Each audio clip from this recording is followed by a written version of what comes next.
आज बूढ़ी अम्मा के चेहरे पर एक अलग ही चमक थी। आखिर हो भी क्यों ना, 5 साल बाद उनके घर में किलकारियां जो गूंजने वाली थी, क्योंकि बूढ़ी अम्मा की बहू गर्भवती थी। अम्मा ने अपनी गर्भवती बहू के सिर पर हाथ फेरते हुए कहा, बहू अब तुम कोई काम नहीं करोगी, सिर्फ आराम करोगी। तुझे जो भी चाहिए मुझे बोल देना। घर का हर कोना मानो उत्सव में डूबा हुआ था। उसी शाम बेटा ऑफिस से लौटा और अपनी पत्नी से कहा, पानी लाओ, साथ में खाना भी लगा दो, बहुत भूख लगी है। अम्मा रसोई से ही आवाज लगाई, सब्र कर बेटा, तुझे पता है ना बहू गर्भवती है, अब उसका ध्यान रखना हम सबका फर्ज है। फिर बहू से कहा, जाओ बेटी, तुम अपने कमरे में जाकर आराम करो, यहाँ मैं सब देख लूंगी। अगले ही दिन अम्मा की बेटी अपने 2 बच्चों के साथ आ गई और बोली, भाभी आज कुछ अच्छा खाने का मन कर रहा है, जल्दी से बना दो ना।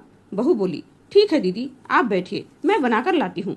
अम्मा ने सख्त लेकिन प्यार भरी आवाज में कहा, रुक जाओ बहू। फिर बेटी से कहा, बेटी तुझे पता नहीं है तेरी भाभी गर्भवती है, यह वह अवस्था है जब मैंने तेरी भी भरपूर सेवा की थी। बेटी बोली, पर माँ मैं तो। फिर अम्मा ने बेटी की आंखों में आंखें डालकर कहा, बेटी जब तू गर्भवती थी तब क्या मैंने तुझसे 1 गिलास पानी भी मांगा था? नहीं ना। तो बेटी बहू भी अब हमारी जिम्मेदारी है, वह अपना ध्यान रखेगी या तेरे बच्चों की। अम्मा की बातों में गुस्सा नहीं, सिर्फ प्यार, संस्कार और अनुभव की आंच थी। अगले पल बहू की आंखों से आंसू टपकने लगे। वह पहली बार अपने लिए किसी को इतनी मजबूती से खड़ा होते हुए देख रही थी।